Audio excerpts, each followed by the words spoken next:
Hello दोस्तों, स्वागत है आप सभी का हमारे चैनल पर। तो देखेंगे, जैसा कहा गया था कि उत्तर प्रदेश पीसीएस प्रीलिम्स में सीसैट का जो पोर्शन है उसमें हिंदी का हम लोग करा रहे हैं। और उसमें टारगेट क्या दिया गया था, 2012 से लेकर 2023 तक का वीडियो जितना भी प्रीवियस ईयर में आया हुआ है उन सब का हिंदी का पोर्शन जो है उसको यहाँ पर हल करवाना है, मतलब पीआईक्यू को देखना है।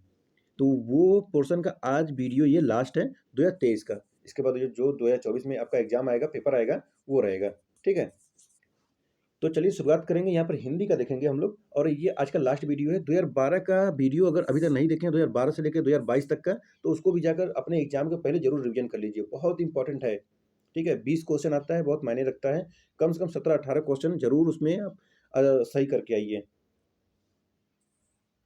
क्वेश्चन नंबर पहला है, निम्नलिखित में सही विराम चिन्ह से युक्त वाक्य का चुनाव कीजिए। सुनो, सुनो वह गा रही है, राम लक्ष्मण और शत्रुघ्न पधारे हैं, नरेश गोबर गणेश है, या क्या आप हरिद्वार से आ रहे हैं। तो इसमें ऑप्शन नंबर ए जो है ये हो जाएगा ठीक। सुनो, सुनो वह गा रही है, ऑप्शन नंबर ए करेक्ट हो जाएगा। ठीक है, और थोड़ा जल्दी जल्दी हम लोग करेंगे क्योंकि समय बहुत कम है, रिवीजन आपको ज़्यादा करना है। तो देखिए, दिए गए विकल्पों में से विराम चिन्ह से युक्त सुनो, सुनो वह गा रही है, अन्य विकल्पों में दिए गए विकल्प में शुद्ध है। राम नरेश गोबर गणेश है, राम लक्ष्मण, यहाँ पे देखिए राम लक्ष्मण, तो यहाँ पे क्या होगा, कॉमा हो जाएगा ना। शत्रुघ्न पधारे हैं, क्या आप हरिद्वार से आ रहे हैं, तो यहाँ पर क्वेश्चन मार्क लगेगा। चलिए, जिला अधिकारी ने सबको उपस्थित रहने का निर्देश दिया है में कौन सा वाच्य है, तो यह है कृत्यवाच्य, ऑप्शन नंबर बी लगाएंगे, कृत्यवाच्य। देखेंगे यहाँ पर, जिला अधिकारी ने सबको उपस्थित रहने का निर्देश दिया है, इस वाक्य में कृत्यवाच्य है। कर्तृवाच्य, क्रिया के जिस रूप से कर्ता के प्रधानता का बोध होता है उसे कर्तृवाच्य कहते हैं। कर्तृवाच्य में सकर्मक तथा अकर्मक दोनों क्रियाएं उपस्थित होती हैं। उदाहरण, रमेश आम खाता है और गोपाल बाजार से दूध लाता है। नेक्स्ट है, निम्नलिखित वाक्यों में से वह वाक्य चुनिए जिसमें सार्वनामिक विशेषण का प्रयोग किया गया है। वह बहुत सौम्य है, वह आज सैकड़ों लोग उपस्थित थे, वहाँ सैकड़ों लोग उपस्थित थे, 5 लीटर दूध खरीदो, और कोई आदमी आ रहा है। तो इसमें ऑप्शन नंबर डी करेक्ट हो जाएगा, कोई आदमी आ रहा है। देखेंगे यहाँ पर, कोई आदमी आ रहा है, इस वाक्य में सार्वनामिक विशेषण का प्रयोग किया जाता है। जब सार्वनामिक शब्द संज्ञा के पहले प्रयुक्त होकर उसकी विशेषता बताते हैं तब वे सार्वनामिक विशेषण कहलाते हैं। उदाहरण, कुछ लोग आपस में झगड़ा कर रहे हैं, कोई आदमी दरवाजे पर आया है। अत्यधिक में कौन सी संधि है, अत्यधिक में गुण संधि, वृद्धि संधि, यड़ संधि या तो अयादि संधि। अत्यधिक में, तो इसमें लगाएंगे कौन सा हो जाएगा, ये अत्यधिक में यड़ संधि हो जाएगा। कौन सा, यड़ संधि, ऑप्शन नंबर सी करेक्ट हो जाएगा, यड़ संधि। कैसे होता है, यदि पूर्व पद के अंत में ई या बड़ी ई, उ या बड़ा उ या तो री आए तथा उत्तर पद के आदि में कोई असमान स्वर आए तो ई, बड़ी ई, उ, बड़ा उ तथा री के स्थान पर क्रमशः य, व तथा र आदेश हो जाता है। उदाहरण के तौर पे देखेंगे, अति प्लस अधिक, अत्यधिक, सु प्लस आगत, स्वागत। जिन शब्दों से काम करना या होना पाया जाए उन्हें, तो उन्हें क्या बोलते हैं, उन्हें क्रिया कहते हैं, क्रिया। जिन शब्दों का काम का करना या होना पाया जाता है उसे क्रिया बोलते हैं। देखेंगे, जिन शब्दों से कार्य का करना या होना पाया जाए उन्हें क्रिया कहते हैं। क्रिया के मूल रूप को धातु कहते हैं और मूल धातु में प्रत्यय लगाकर क्रिया का निर्माण किया करते हैं। धातु क्रिया प्रत्यय, पढ़, पढ़ना, ना, दौड़, यहाँ पे ना हो जाएगा, यहाँ पे क्रिया हो जाएगा दौड़ना। अनेकार्थी शब्द का, अनेकार्थी शब्द प्रवाह का इनमें से एक अर्थ नहीं है, वह है, तो वह है विग्रह, ऑप्शन नंबर सी लगाएंगे, विग्रह। इनमें से विलोम शब्दों का सही युग्म है, विलोम शब्द का सही युग्म तो आकुंचन प्रसारण हो जाएगा, आकुंचन प्रसारण, ऑप्शन नंबर ए लगा देंगे, आकुंचन प्रसारण। सन्मुख, विमुख, अल्पज्ञ, बहुयज्ञ और स्थावर, जंगम। चलिए, निम्नलिखित में एक शब्द युग्म सरस्वती का पर्यायवाची नहीं है, तो हेम, हिरण यही नहीं है, ऑप्शन नंबर ए लगा देंगे। बाकी शारदा, वागीशा ठीक है, गिरा, वीणा, पाड़ी ठीक है, भारती, वाड़ी ठीक है। देखेंगे यहाँ पर, दिए गए विकल्पों में हेम, हिरण शब्द युग्म सरस्वती का पर्यायवाची नहीं है। सरस्वती का पर्यायवाची शारदा, वागीशा, भारती, वाणी, गिरा, वीणा, पदी आदि होता है। और ये स्वर्ण का, तो स्वर्ण का क्या होगा? हेम, हिरण, सोना, कनक, कुंदन, कंचन। ठीक है, स्वर्ण का है। 9 नंबर देखेंगे, निम्नलिखित में से कौन सी लोकोक्ति लाक्षणिक अर्थ सहित सही है? तो इसमें है, टके का सब खेल है, पैसा सब कुछ करता है। ऑप्शन नंबर बी करेक्ट हो जाएगा। ठीक है, बाकी सब गलत है, देख लीजिएगा। चलिए यहाँ पर देखिए, लोकोक्ति लाक्षणिक अर्थ सहित दिए गए विकल्पों में विकल्प है टके का सब खेल है, पैसा सब कुछ करता है। अन्य विकल्पों में दिए गए लोकोक्ति लाक्षणिक अर्थ सहित नहीं है। जैसे, जो बोले सो घी पिए जाए, जो सलाह दे वही उस काम को करे, जैसे कि यहाँ पे था। और यहाँ पे क्या था? जर जर का जोर पूरा है और सब पर अधूरा है, स्वाभिमान दिया हुआ है। तो इसका क्या होता है? जर का जोर पूरा है और सब अधूरा है। इसमें होता है धन में सब कार्य सिद्ध करने की शक्ति। जी जाए घी न जाए, जी जाए घी न जाए, इसका द्वारा दान देने वाला, इसका नहीं है। क्या होता है? जी जाए घी न जाए मतलब महाकंजूस होता है, मतलब जान चली जाए मतलब घी न जाए, ये होता है। इनमें से कौन सा तद्भव शब्द है? इनमें से कौन सा तद्भव शब्द है? तो ये आँख है, ऑप्शन नंबर बी लगाएंगे, आँख। तो बाकी तद्भव तत्सम होगा। देख लीजिए यहाँ पर, तद्भव तद्भव और तत्सम का, आँख का अर्क, अंधेरा का अंधकार, आषाढ़ का आषाढ़ और आंसू का अश्रु। अधोलिखित में से शुद्ध वर्तनी वाला शब्द है। शुद्ध वर्तनी वाला, बारात, बाजार, कालिदास या बाजार। ऑप्शन नंबर डी हो जाएगा, बाजार। अब चलिए गद्यांश पढ़कर आंसर देना है। गद्यांश देखेंगे 12 नंबर से 16 नंबर तक का क्वेश्चन है। हर एक राष्ट्र अपनी संस्कृति के बल पर ही प्रगति करता है। सांस्कृतिक धरोहर के माध्यम से ही वह अपना जीवन सुखी, उपयोगी, शांत तथा आनंदमय बना सकता है।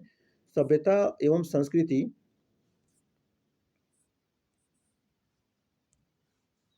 में घनिष्ठ संबंध होते हुए भी अंतर है। जीवन को श्रेष्ठ तथा उन्नत बनाने की साधनाओं का नाम संस्कृति है और उन साधनाओं से प्राप्त जीवन प्रणाली का नाम सभ्यता है।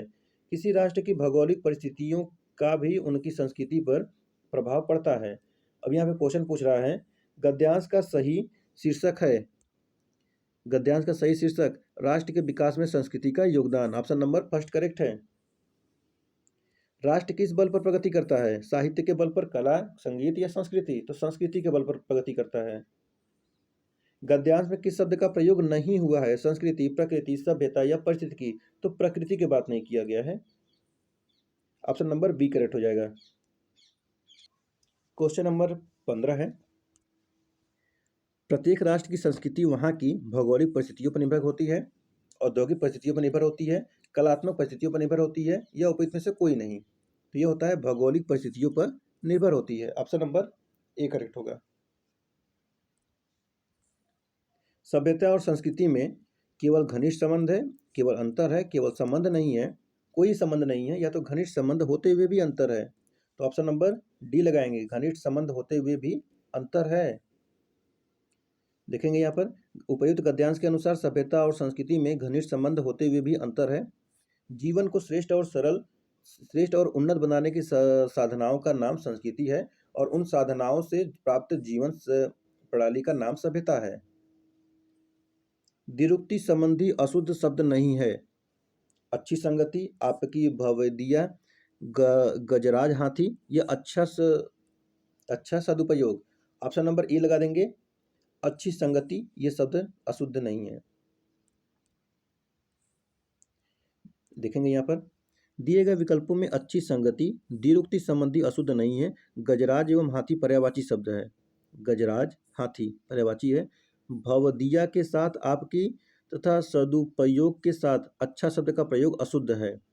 आपकी भवदिया और अच्छा सदुपयोग ये दोनों अशुद्ध हो जाएंगे। क्वेश्चन नंबर 18 है, लोधांती इनमें से किस बोली की उपभाषा के अंतर्गत आती है? तो ये आते हैं बुंदेली। ठीक है, देखेंगे लोधांती बोली बुंदेली की उपभाषा है। बुंदेली उपभाषा बुंदेलखंड क्षेत्र में बोली जाती है। चंबल और यमुना नदियों के बीच मध्य प्रदेश तथा उत्तर प्रदेश के क्षेत्र बुंदेलखंड कहलाता है। बुंदेली बोली सौरसेनी अपभ्रंश के पश्चिमी हिंदी के अंतर्गत आती है। अवधि किस उपभ्रंश किससे विकसित हुआ है? अवधि तो ये हुआ है अर्धमगधी अपभ्रंश से हुआ है। Option number B. कुछ जगहों में बोली जाती है यह है। तो अवधि बोली पूर्वी हिंदी के अर्धमागधी अपभ्रंश के अंतर्गत विकसित हुई है। अर्धमागधी अपभ्रंश के अंतर्गत अवधि, बघेली तथा छत्तीसगढ़ी बोली जाती है। चलिए क्वेश्चन नंबर 20 देखते हैं। निम्नलिखित में से शुद्ध वाक्य है। तो शुद्ध वाक्य पहचान करना है। निम्नलिखित में से शुद्ध वाक्य है। श्री कृष्ण ने अनेकों नाम है। श्री कृष्ण के अनेकों नाम है। शुद्ध है? नहीं लग रहा है बिल्कुल। श्री कृष्ण के अनेक नाम है, ये शुद्ध है। श्री कृष्ण के अनेक नाम है। ऑप्शन नंबर बी करेक्ट हो जाएगा। श्री कृष्ण के अनेक नाम है। चलिए नेक्स्ट देखते हैं। निम्नलिखित में से किस वाक्य के शब्द में व्यंजन वर्ण संबंधी अशुद्धि है? तो जमींदार के पास 2 सिपाही थे, उसे धोखा देकर लूट लिया। तुम किस कक्षा में पढ़ते हो? लोग मजदूरों का शोषण करते हैं। तो ऑप्शन नंबर बी करेक्ट हो जाएगा, उसे धोखा देकर लूट लिया। देखेंगे दिए गए वाक्य से उसे धोखा देकर लूट लिया कि एक शब्द से संबंधी अशुद्ध है। शुद्ध वाक्य क्या होगा? उसने धोखा देकर लूट लिया। ठीक है, उसने धोखा देकर लूट लिया। बाकी सब ठीक है। निम्नलिखित में से कौन सा शब्द तत्सम नहीं है? तत्सम देखेंगे, तत्सम जो होता है संस्कृत शब्द मिलता जुलता रहता है। तत्सम शब्द नहीं है। तो छूर, क्षेत्र, वानर या खार। तो ऑप्शन नंबर डी हो जाएगा, खार। देख लीजिए थोड़ा सा यहाँ पे। खार जो है छार, बंदर वानर, खूर छूर, खेत जो है क्षेत्र हो जाएगा। तत्सम और तद्भव। घोंघा बसंत मुहावरे का अर्थ है। घोंघा तो ये हो जाएगा मूर्ख। देखेंगे घोंघा बसंत मुहावरे का अर्थ मूर्ख होता है। वाक्य प्रयोग में देखेंगे, रवि घोंघा बसंत ही था जो उसने अजय को कुश्ती में चुनौती दिया। गंगा का पर्यायवाची शब्द नहीं है।